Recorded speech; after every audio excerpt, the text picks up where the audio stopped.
খেয়াল করো এই হইছে আমরা সরল সন্নিহিত স্পন্দন গতি এটা আমরা পড়ছিলাম তাই না দেখাইছিলাম বুঝাই নাই কিছু জিনিসটা আমরা বুঝাই নাই দেখাইছি সমস্যা নাই এটা মানে ইউটিউবে তো আমি দেই ইউটিউবে কিন্তু এটা বাইরের কোনো অ্যাক্সেস নাই অর্থাৎ তোমাদেরকে লিখবে না তোমরা এটা প্রবেশ করতে পারবে অন্য কেউ এটা দেখতে পারবে কথা বুঝছো সো সমস্যা নাই রেকর্ডে আমি যা বলবো এটা আমাদের মধ্যে থাকবে না বাইরে আচ্ছা তো দেখো যে আমরা লেকচার 2 শুরু করি তরঙ্গ শব্দের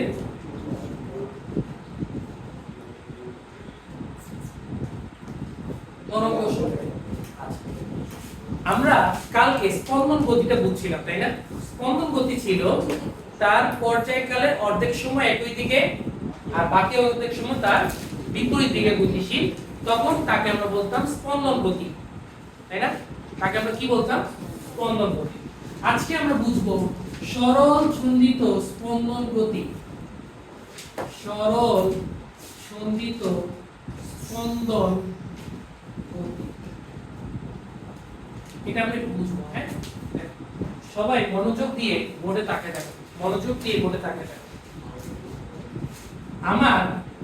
তোমরা আমাকে বলো এই অবস্থানটাকে আমরা কি বলছিলাম সাম্যাবস্থা এই অবস্থাকে কি বলছিলাম সাম্যাবস্থা সরল দোলক তোমাদের কাজ ক্ষমতা শক্তিতে আমি পড়াইছি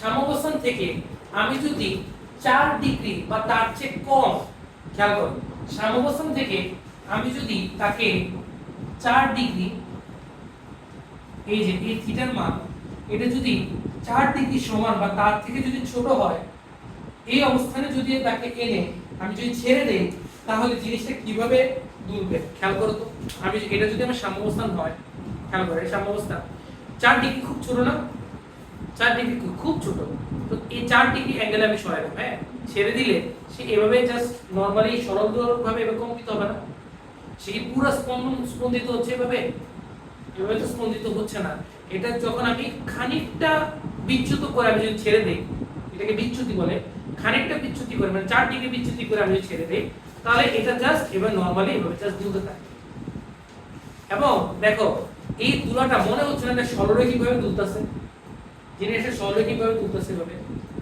এটা একটা দুলতেছে সরলরৈখিক তো আমার সরল সন্ধিত স্পন্দন গতি একটা সরলরৈখিক গতি আমরা সংজ্ঞাতে লেখাইছিলাম হয়তো যে সরল সন্ধিত স্পন্দন গতি খেয়াল করো তার গতিপথ সরলরৈখিক কেন সরলরৈখিক বুঝাইতে পারছি কিনা সরলরৈখিক বুঝাইতে পারছি কিনা কারণ তুমি এটাকে ছাড়তেছই 4 ডিগ্রি থেকে খুব ছোট মানে 4 ডিগ্রি কম বিচ্যুত করে আমরা এটা ছাড়তেছি তাহলে এটা স্পন্দনটা খুবই ছোট হবে এবং এমন মনে হবে যে তারা এভাবে জাস্ট স্পন্দিত হচ্ছে ঠিক আছে আসলে কি আছে স্পন্দনটা এরকম হচ্ছে আর এরা এখন এটা বোঝানোর মতো ওয়ে নেই আমার কাছে তো পেন্ডুলাম নাই ঠিক আছে সো জিনিসটা একটু ইমাজিন করলেই হবে তাহলে আমরা চিত্রটা আঁকি তাহলে জিনিসটা এইভাবে জাস্ট বুঝতে হবে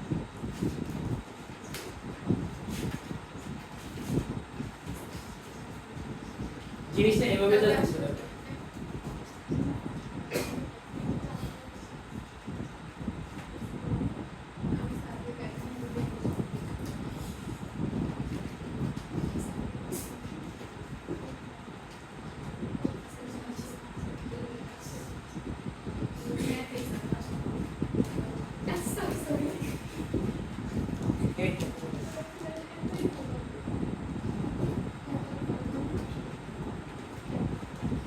আচ্ছা তাহলে 4 ডিগ্রি বা তার চেয়ে যদি ছোট হয় তাহলে জিনিসটা এইভাবে জাস্ট দুলতে থাকবে সরলরৈখিকভাবে দুলবে তাহলে তার বৈশিষ্ট্য নাম্বার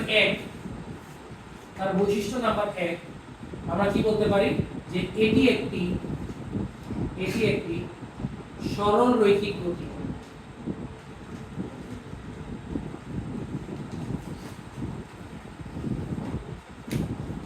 এটি একটি কি গতি এটি একটি সরলরৈখিক গতি এবং এটা স্পন্দন গতির আন্ডারে পড়তেছে না তাহলে 2 নম্বর বৈশিষ্ট্য এটি একটি স্পন্দন গতি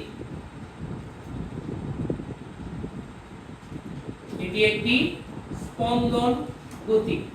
3 নাম্বার আরেকটা বৈশিষ্ট্য আমরা বলতে পারি যে ওই যে ওর দাদা হচ্ছে পর্যাবৃত্ত, তাহলে এটা একটি পর্যাবৃত্ত গতির মধ্যেও পড়ে।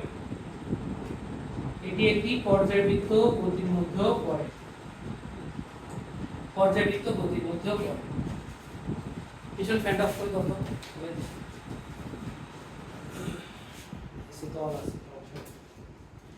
এটি একটি সরলরেখিক গতি, এটি একটি স্পন্দন গতি এবং এটি একটি কি গতি? পর্যাবৃত্ত গতি।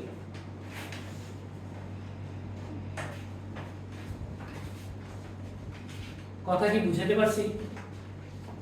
কোশ্চেন আছে কারো এখানে? আসলে তাবিদার। তাহলে এবার আসো 4 নাম্বার, খুব ইম্পর্টেন্ট।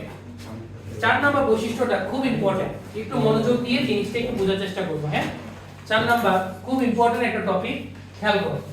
বৈশিষ্ট্যটা ইম্পর্টেন্ট। আমরা অলওয়েজ ডিসটেন্স হিসাব করব সাম্যাবস্থান থেকে। অলওয়েজ ডিসটেন্স কোথা থেকে হিসাব করব? সাম্যাবস্থান থেকে। তাহলে এই যে সাম্যাবস্থান, তাই না? এটা এই সাম্যাবস্থান থেকে আমি ডিসটেন্স হিসাব করব, মানে x। ডিসটেন্সের কি দ্বারা হিসাব করা হয়? x দ্বারা হিসাব করা হয়, তাই না? আচ্ছা, আমি যতই সাম্যাবস্থান থেকে দূরে সরাবো ততই এটার বিকৃতি ঘটবে না? জিনিসটা বিকৃতি ঘটবে কিনা? অর্থাৎ সে সাম্যাবস্থায় স্থির অবস্থায় ছিল, তুমি তাকে সামান্য x পরিমাণ দূরে সরাই দিছো, তাহলে তার একটা অস্থিতিশীল অবস্থা তৈরি হবে না তার মধ্যে? এবং এই অস্থিতিশীল অবস্থার কারণে তো সে দুলতে থাকে, এবং দুলতে দুলতে একটা সময় যখন বাতাসের বাধা কাজ করে তখন এটা আবার সাম্যাবস্থায় ফিরে আসে। সেটাই তো হয়। সো একটা জিনিস খেয়াল করো যে আমার যতই আমি তাকে, খেয়াল করো এটাকে আমি তোমাকে সহজ ভাষায় যদি বুঝাতে চাই, আমি তোমাদের একটা एग्जांपल দিয়ে বুঝাই। মনে করো তোমার বাসা হচ্ছে কুমিল্লায়, ঠিক আছে? তুমি এখন তুমি মনে করো একটা অজানা একটা জায়গায় তুমি গেছো, ঠিক আছে? অজানা জায়গায়, তুমি ওই জায়গা ছিল না, জানো না, এভাবে মনে করো ঘুরতে গেছো বা চলে গেছো, ঠিক আছে? এখন তুমি যদি মনে করো একদিন ভালো লাগবে, 2 দিন ভালো লাগবে, 3 দিন ভালো লাগবে, এক সপ্তাহ যদি ঘুরে 1 সপ্তাহ ভালো লাগবে, কিন্তু একটা সময় দেখবা যে আর তখন ঘুরতে ভালো লাগবে না, তোমার আবার মানে বাসায় ফিরে আসতে মন চাইবে, কখন আবার বাসায় যাবে, তাই না?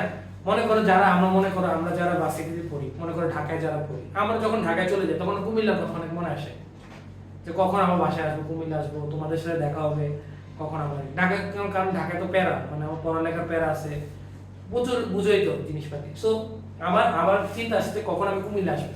তাহলে আমি ঢাকায় যখন যাব তখন এটা আমার অস্থিতিশীল অবস্থা, এবং কুমিল্লায় আবার আমি যখন আমার বাসায় ফিরে আসবো তখন এটা আমার স্থিতিশীল, যে না আমি আবার বাসায় ফিরে আসছি, ঠিক আছে? সেটাই তো। সো এটাও দোলকের ক্ষেত্রে সেম কথা। সে যখন তার সাম্যাবস্থানে থাকে তখন সে স্থিতিশীল অবস্থায় থাকে, তার মধ্যে কোনো ধরনের স্পন্দন নাই, কোনো ধরনের গতিশীলতা নাই, সে স্থির অবস্থায় থাকবে। কথা বুঝতে পারছি? কিন্তু যখনই তুমি তার সাম্যাবস্থান থেকে তাকে দূরে নিয়ে যাবা তখনই তার মধ্যে ছটফটানি শুরু হয়ে যাবে, সে কখন আবার সাম্যাবস্থায় ফিরে আসে, এবং যত বেশি দূরে যাবে ছটফটানির পরিমাণটাও তত বেশি হবে। কথা কি বুঝতে পারছি কিনা?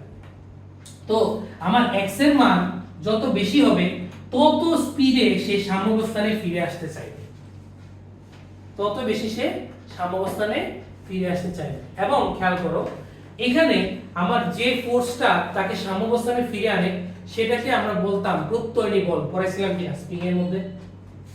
স্প্রিংকে যখন সংকুচিত করছি তখন প্রত্যয়নী বল স্প্রিংকে আবার সাম্যাবস্থানে ফিরে নিয়ে আসছে, পড়াইছিলাম স্প্রিং এর মধ্যে কাজ ক্ষমতা শক্তি, স্প্রিং এর সঞ্চিত শক্তি, এসবে পড়াইছিলাম। স্প্রিংকে যখন আমরা কি করতাম, প্রসারিত করতাম, তখন প্রত্যয়নী বলের কারণে, মানে স্প্রিং যে ফোর্সটা দিচ্ছে এই প্রত্যয়নী বলের কারণে সেটা আবার আগের জায়গায় ফিরে আসবে। তো এখানেও দেখো যখন তুমি এটাকে সাম্যাবস্থান থেকে দূরে নিয়ে যাচ্ছ তখন সে আবার সাম্যাবস্থানে ফিরে আসতে চাইবে, এবং একটা ত্বরণে ফিরে আসবে না? একটা ত্বরণে ফিরে আসবে কিনা, এই ত্বরণটাকে আমরা বললাম a। সমবেগে তো আসবে না, আসবে কিসে? ত্বরণে আসবে। তো ওই যে বললাম না ছটফটানি বেশি হবে, ছটফট বেশি করবে, তো ছটফট বেশি করলে তো স্পিড বাড়াবে সে। কথা কি বুঝাতে পারছি? এবং খেয়াল করো এই যে সেটা সাম্যাবস্থানে ফিরে আসবে কিসের কারণে? প্রত্যয়নী বলের কারণে। কিসের কারণে? প্রত্যয়নী বলের কারণে। কারণ প্রত্যয়নী বল মনে রাখবা, প্রত্যয়নী বল মানে সিস্টেমকে সাম্যাবস্থায় নিয়ে আসে। প্রত্যয়নী বল রিস্টোরিং ফোর্স, এটাই আমার কোন সিস্টেমকে সাম্যাবস্থায় নিয়ে আসে। তো খেয়াল করো, তো আমরা এখান থেকে কি লিখতে পারি? আমরা এখান থেকে লিখতে পারি যে সাম্যাবস্থান থেকে এই সরণ, দেখো যত বেশি সরণ তত বেশি ত্বরণ। কথা বুঝতে পারছি? সরণ যত বেশি হবে, বললাম সরণ যত বেশি হবে ছটফটানি তত বেশি, তাহলে ত্বরণ তত স্পিডে সে যেতে চাবে, মানে ত্বরণ তত বেশি। তাহলে এই কারণে আমি বললাম যে সাম্যাবস্থান থেকে সরণ ত্বরণের সমানুপাতিক, কিন্তু ডাইরেকশন দেখো, সরণের ডাইরেকশন উপরের দিকে, ত্বরণের ডাইরেকশন নিচের দিকে। এই কারণে বলা হয় সাম্যাবস্থান থেকে সরণ ত্বরণের সমানুপাতিক, মানে সমানুপাতিক কিন্তু দিক বিপরীতমুখী। এবং খেয়াল করো সংখ্যাতে আমি এটা বলছিলাম গত ক্লাসে সংখ্যাটা পড়ো, সরল চলিত স্পন্দনে যে সংখ্যাটা রেখেছি এবং ত্বরণ সাম্যাবস্থান হতে সরণের সমানুপাতিক কিন্তু এর দিক সর্বদা সাম্যাবস্থান অভিমুখী। এই যে তার ত্বরণের ডাইরেকশন অলওয়েজ সাম্যাবস্থান অভিমুখী। তাহলে এটাই আমার 4 নম্বর বৈশিষ্ট্য। এর ত্বরণ সাম্যাবস্থান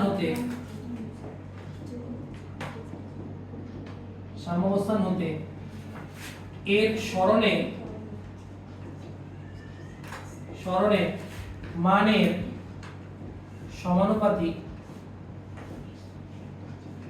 সমানুপাতিক কিন্তু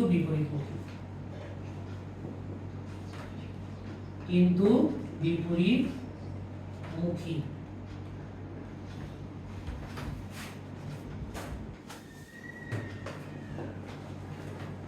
ঠিক আছে?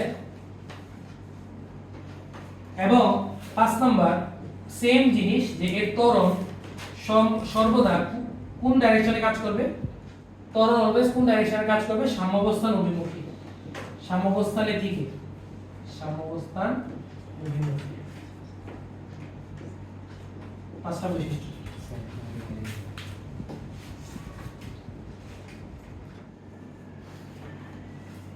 কেউ না বুঝলে ভাইকে কোশ্চেন করো।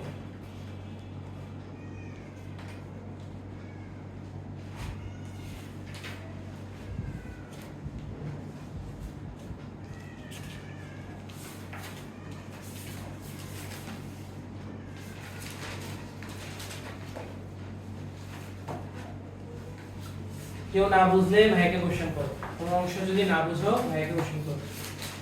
এর ত্বরণ সর্বদা সাম্যাবস্থান অভিমুখী, এর ত্বরণ সর্বদা সাম্যাবস্থান। তাহলে আমরা সূত্রটা কি লিখতে পারি? আমরা সূত্রটা লিখতে পারি যে a সমানুপাতিক -x, a সমানুপাতিক -x, এবং এই মাইনাসটা দিয়ে ওই যে তার ঠিক ডাইরেকশনটা বোঝায়, তার ডাইরেকশন বোঝায়, দিকটা বোঝায়, ডাইরেকশনটা বোঝায়, দিক। এবং এই বৈশিষ্ট্যটা মানলেই সে তখন সরল সন্ধিত স্পন্দন গতি হয়।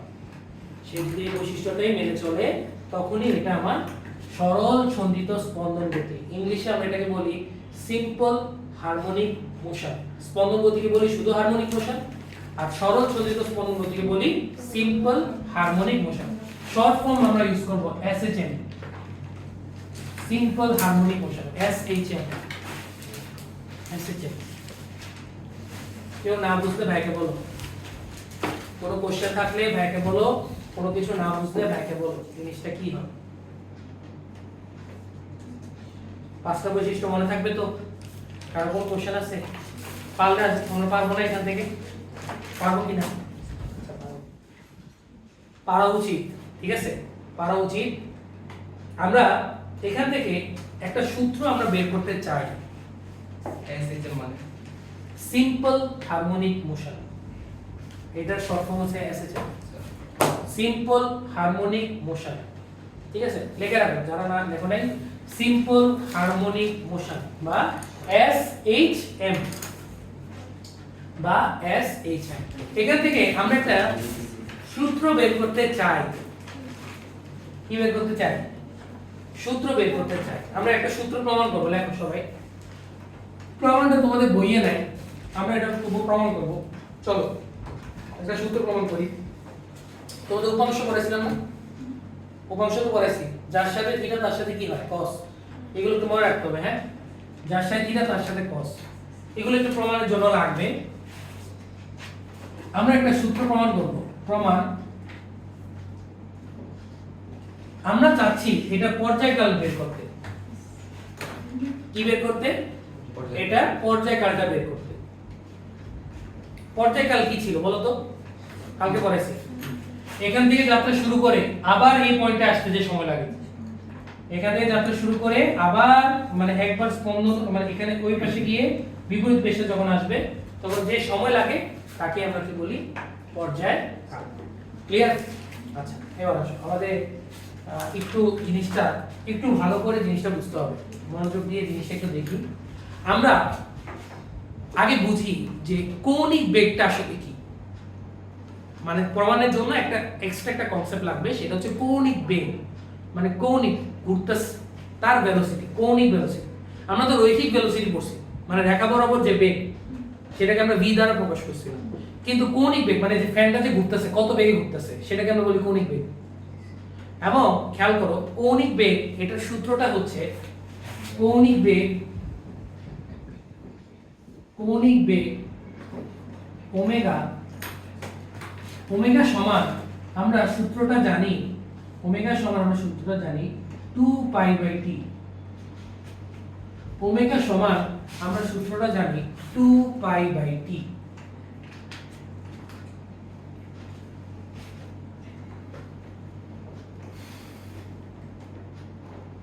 ওমেগা সমান আমরা জানি 2π/t।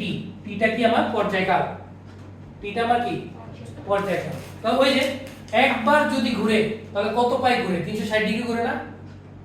একবার একটা পূর্ণ স্পন্দন মানে কি? একটা বৃত্তাকার পথ ঘোরা, এবং একটা বৃত্তাকার পথ ঘুরতে কত ডিগ্রি ঘোরা লাগছে তাকে? 360 ডিগ্রি। 360 ডিগ্রি তো তার বৃত্তীয় মান, তার রেডিয়ানে যদি মান তাহলে রেডিয়ানের মান 2π না? এবং 2π ঘুরতে তার অবশ্যই পর্যায়কালে সমান সময় লাগছে। তো দূরত্বকে সময় দ্বারা ভাগ দিলে তো বেগ পাওয়া যায়।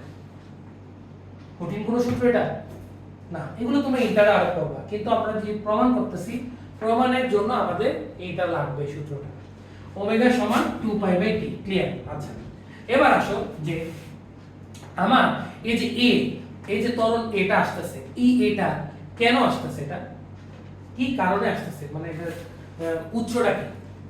ত্বরণটা জেনারেট হচ্ছে, ত্বরণটা কেন আসতেছে?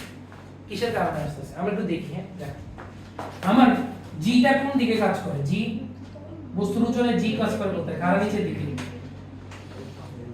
কারণ নিচের দিকে আমার জিটা কাজ করে, জিটা কাজ করে খাড়া নিচের দিকে, তাই না? খাড়া নিচের দিকে কাজ করে। আচ্ছা, তো খেয়াল করো যে আমি এটাকে দুইটা উপাংশে ভাগ করে ফেলবো। এই জিটাকে দুইটা উপাংশে, একবার সুতার দৈর্ঘ্য বরাবর ভাগ করব, এই বরাবর ভাগ করব একটা। তো এটা যদি থিটা হয় তাহলে এটাও আমার কি থিটা না? অনুরূপ কোণ, এটা থিটা। আর এটার সাথে লম্ব বরাবর আরেকটা ভাগ করব না? উপাংশে ভাগ করছি, 90 ডিগ্রি অ্যাঙ্গেলে ভাগ করছি, উপাংশে ভাগ করছি, মানে এই জিটাকে দুইটা ভাগে ভাগ করছি। এবং বলছিলাম যার সাথে থিটা তার সাথে কি হয়? cos, g cos theta. আর এই পাশে কি হবে আমার? g sin theta. কেউ না বুঝলে ব্যাকে বলো, তাড়াহুড়ার কোনো কিছু নেই, আস্তে ধীরে আমরা বলবো। এটা হচ্ছে g, আমি জিটাকে দুইটা উপাংশে ভাগ করছি, ভেক্টরের উপাংশ দুইটা উপাংশে ভাগ করছি, একটা হচ্ছে g cos আর একটা হচ্ছে আমার g sin। উপাংশ যাতে ক্লিয়ার থাকে, মাথায় যদি ক্লিয়ার থাকে। আর মধ্যবর্তী অ্যাঙ্গেলটা কত? এটা এই অ্যাঙ্গেলটা কত? মধ্যবর্তী অ্যাঙ্গেলটা কত? 90 ডিগ্রি। লম্ব উপাংশে ভাগ করছি না? লম্ব উপাংশে তো ভাগ করছি। তো এটা হচ্ছে এটা থিটা, এটা থিটা, অনুরূপ কোণ, যার সাথে থিটা তার সাথে cos, আর বাকিটার সাথে কি হয়? sin। এবার দেখো এই যে এ যে ডাইরেকশনে কাজ করতেছে, g sin থিটা একই ডাইরেকশনে কাজ করতেছে না? তাহলে আমরা কি বলতে পারি না যে g sin থিটাই আমার এখানে a তৈরির উৎস? g sin থিটাই আমার a তৈরির উৎস বলা যায়? অর্থাৎ জি sin থিটাই আমার এখানে ত্বরণ হিসেবে কাজ করতেছে, যেটাকে আমরা বলতেছিলাম a। কথা কি বুঝাতে পারছি? তাহলে আমরা এই এর জায়গায় কি বসাবো? এর জায়গায় বসাবো আমরা জি sin থিটা। আমরা বসাই এর জায়গায় জি sin থিটা। এটা না বুঝলে ভাইকে বলো, এটা যে জি sin থিটা কারণে আসছে এটা বুঝতে পারছি কি?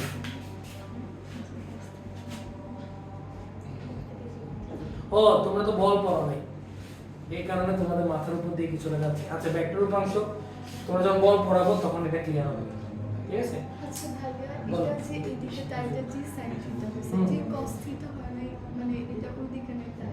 আমি না শর্ট ফর্ম বলছিলাম, শর্টকাট, যার সাথে থিটা তার সাথে cos, এটা পিছে বহুত কাহিনী আছে, এই কাহিনী তোমার জানা দরকার নেই। আমরা সূত্রে প্রমাণ করতেছি আর কিছু না। সূত্রে কি করতেছি? প্রমাণ। এটা পিছে বহুত কাহিনী আছে, এটা তোমরা যখন ইন্টারে উঠবা, ইন্টার ফার্স্ট ইয়ারের প্রথম চ্যাপ্টারই এটা নিয়ে, এটা তো তোমাদের সিলেবাসে নাই। তো আমরা সূত্র দেখবা, তোমাদের বইয়ে ডাইরেক্ট একটা সূত্র দেওয়া আছে পর্যায়ক্রমে, আমরা তো বের করতেছি পর্যায়ক্রমে থিটা, ডাইরেক্ট সূত্র দেওয়া আছে। তো সূত্র ডাইরেক্ট তোমরা এমনিও বুঝবা না, এই কারণে একটু বোঝানোর চেষ্টা করতেছি সূত্রটা কিভাবে আসছে। আচ্ছা এটা শেষ হবে।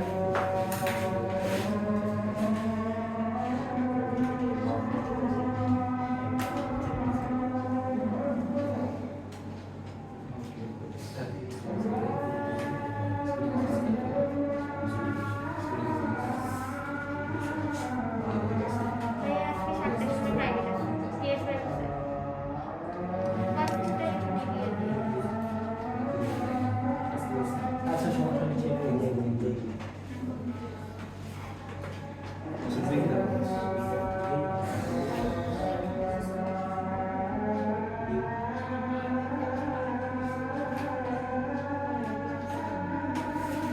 তোমরা ছেলেরা একটা কাজ করো, ইউটিউবে যাবা, ইউটিউবে যাই ভেক্টর উপাংশ সার্চ দিবা, 10 থেকে 15 মিনিট একটা ক্লাস থাকবে হয়তো, এটা একটু করে নিও শর্ট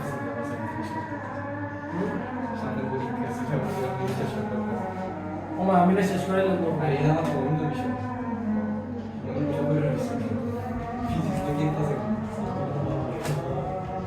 কোন সাবজেক্ট বাকি? আচ্ছা এটা তো তোমাদের বার্ষিকী, তখন বেরো আর কি। এই চ্যাপ্টারের পর বল পড়াবে, এই চ্যাপ্টারের পরে, বল পড়াবে এই চ্যাপ্টারের পরে আলো প্রতিফলন, আরে সরি আলো প্রতিফলন শেষ তো। বল, হ্যাঁ বল, এই চ্যাপ্টারের পর বল।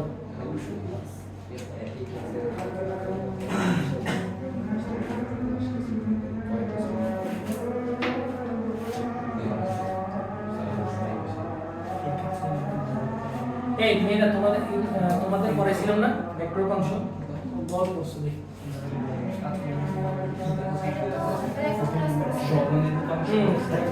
এই ভেক্টর উপাংশের রেকর্ড ক্লাস আছে।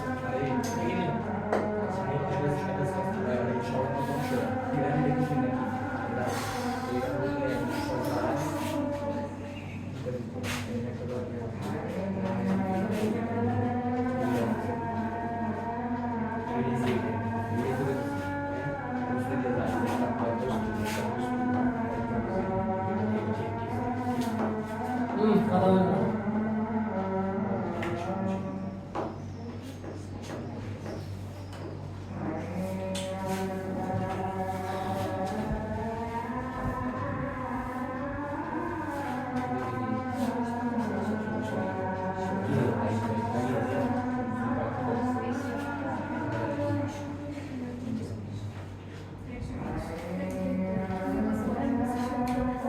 আর একটু আছে।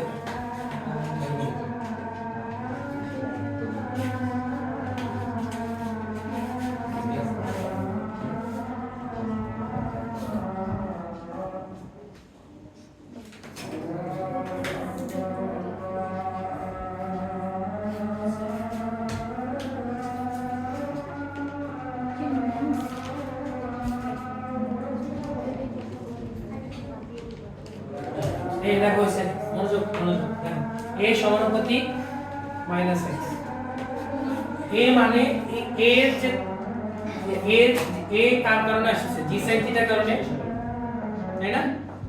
a আসছে a যে ইয়াটা মানে উৎপত্তিটা বা a জেনারেট করে দিচ্ছে আমার g sin থিটা, এবং জি sin থিটার কারণেই আমার বস্তুটা আবার সমঅবস্থানে ফিরে আসে, কারণ জি cos থিটা আর এখানে শুধু টান একে অপরকে নিউট্রাল করে দিচ্ছে, কারণ পরস্পর বিপরীত না। তাহলে আমার বাকি থাকে কোনটা, জি sin থিটা থাকে, এবং জি sin থিটার কারণে সে আবার বদলে চলে যায়, সমঅবস্থানে চলে যায়। এখন খেয়াল করো, আমি x থেকে x টা আসলে কি, x টা হচ্ছে আমার সমঅবস্থান থেকে দূরত্ব। x টা আমার কি, এই যে এটা দিয়ে যে বুঝাচ্ছি, এটা x টা কি আমার সমঅবস্থান থেকে ডিসটেন্স, সমঅবস্থান থেকে ডিসটেন্স। এবং এটা যদি আমার x হয়, এই যে সমঅবস্থান থেকে ডিসটেন্স যদি x হয়, তাহলে আমি যদি এটা কি সূত্র দৈর্ঘ্য l, তাহলে x আমি যদি ত্রিকোণমিতি ইউজ করি, তাহলে x l sin থিটা লেখা যাবে। sin থিটা সূত্র লেখা যায়, sin থিটা সমান কি লেখা যায় বলো তো, লম্ব বাই ভূমি। লম্ব কত, এই যে সমকোণী ত্রিভুজটা দেখো, এই যে সমকোণী ত্রিভুজ, লম্ব কত x আর অতিভুজ কোনটা l, তাহলে x বাই l, তাহলে x কি লেখা যায়, l sin থিটা লেখা যায় কিনা, লেখা যায়। তাহলে g sin থিটা সমানুপাতিক মাইনাস l sin থিটা লেখা যায়। তাহলে দেখো sin থিটা কি হয়ে যায়, কাটে চলে যায়, তাহলে g সমানুপাতিক মাইনাস l থাকে কিনা, আমি এটা বৈশিষ্ট্যগুলো আমাদের লাগবে না।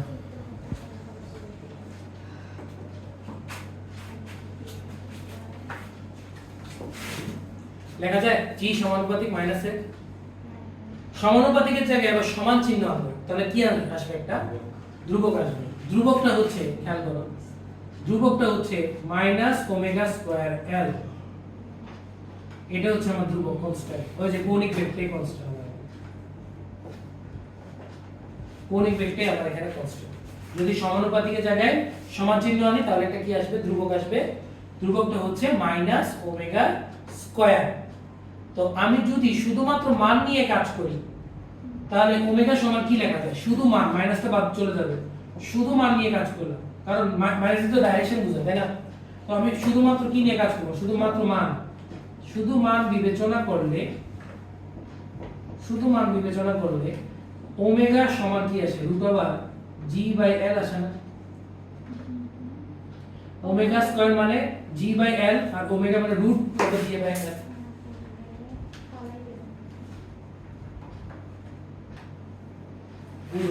বুঝে তো আসলে বোঝাটা একটু টাফ, ঠিক আছে, কারণ অনেক কিছু তোমাদের সিলেবাসে নাই, সূত্র দিয়ে রাখছে কিন্তু সিলেবাসে নাই।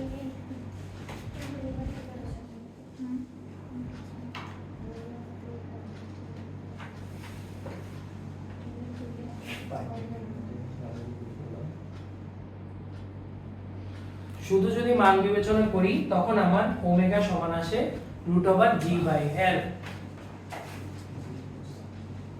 এটাকে ধরি 1 নং, এটাকে কি ধরবো, এটাকে 1 নং। তো এই 1 নংটা কই বসাবো, এটার মধ্যে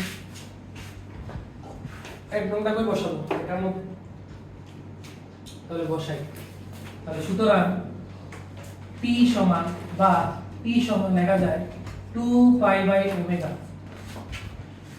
রূপান্তর করলাম, আর ওমেগার মানটা বসাই দেই। দেখো ওমেগার মানটা যদি বসাই, তাহলে t 2 pi √g by l, আমি 1 নং থেকে বসাইছি, 1 নং থেকে এটাকে আমরা বসাইলাম।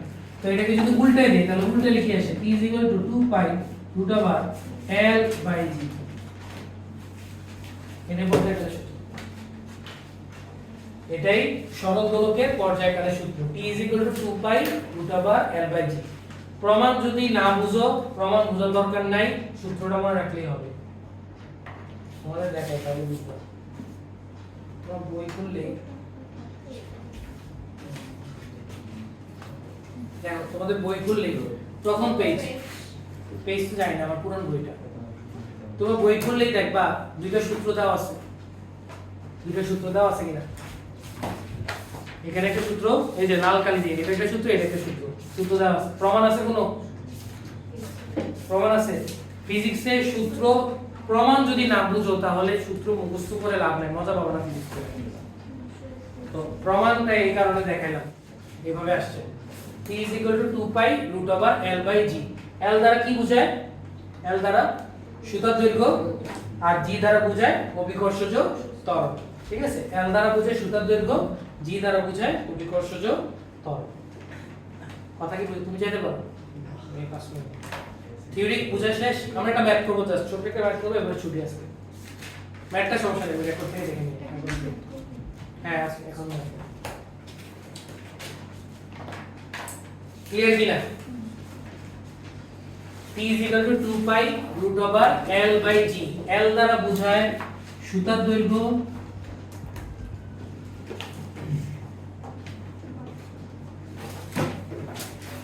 g দ্বারা বোঝায় অভিকর্ষজ ত্বরণ। g দ্বারা বোঝায় অভিকর্ষজ ত্বরণ, l দ্বারা বোঝায় সুতার দৈর্ঘ্য, g দ্বারা বোঝায় অভিকর্ষজ ত্বরণ।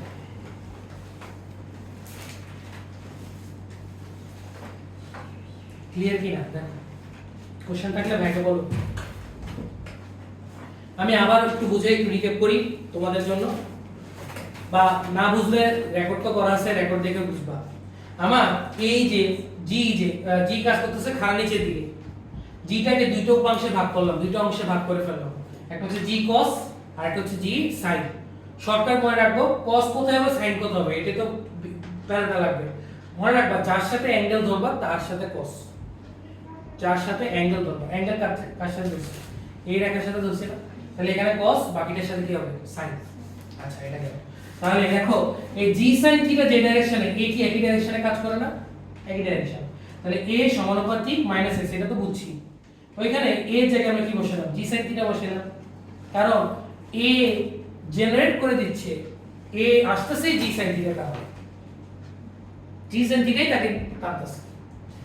এবং আমি যে বলছিলাম যত বেশি দূরে যাবে তত বেশি ছটফটানি হবে, বলছিলাম কিনা? তাহলে আমাকে বলো যত বেশি দূরে যাওয়া মানে কি থিটার মান বেড়ে যাওয়া না? থিটার মান যদি বাড়ে sin থিটার মান বাড়ে না কমে? বাড়ে। এই কারণে দেখো sin থিটার মান যত বাড়বে a এর মান কি ততই বাড়বে না, কারণ a সমানই তো sin থিটা, জি sin থিটা। দেখো ভাই কথার সাথে মিলতেছে কিনা ম্যাথমেটিক্যালি? আমি যত বেশি দূরে যাব থিটার মান তত বেশি হবে এবং sin থিটার মানও তত বেশি হবে। sin থিটার মান যত বেশি জি sin থিটার মানও তত বেশি, আর জি sin থিটাই মানে ত্বরণ, মানে ত্বরণের মানও তত বেশি। ত্বরণ যত বেশি হবে সরণও তত বেশি হবে, ওই যে দূরে যত যাও। তাহলে ওই যে এটাই তো আমার সরণটা, তাই না? লম্বভাবে সরণ x। তো আমি এখানে ত্রিকোণমিতি ইউজ করে x লিখলাম l sin থিটা, বসাইছি sin থিটা কাটা, g সমানুপাতিক মাইনাস হবে। ক্লিয়ার? সমানুপাতিকের জায়গায় যখন সমান চিহ্ন আনলাম তখন একটা কি আনা লাগে? ধ্রুবক। এই ধ্রুবকটা মুখস্থ মাইনাস ওমেগা স্কয়ার। তোমাদের লেভেলে এখন বোঝা লাগবে না কিভাবে আসছে। মাইনাস ওমেগা স্কয়ার এটা হচ্ছে কনস্ট্যান্টটা। তো বসাইলাম, ওমেগা মানে কি ছিল? ওমেগা মানে ছিল কৌণিক বেগ। তো এই সূত্রে বসাইলাম, বসিয়ে পর্যায়কালটা বের করলাম 2 pi root over l by g। বাকিটা তো বুঝে গেছে। কোশ্চেন আছে কারো? কোশ্চেন আছে? তাহলে আমরা আজকে এতটুকু রাখি, আর ম্যাথ করা লাগবে না। বাসায় এটা দেখবা, রেকর্ড আমি রাতে দিয়ে দিব।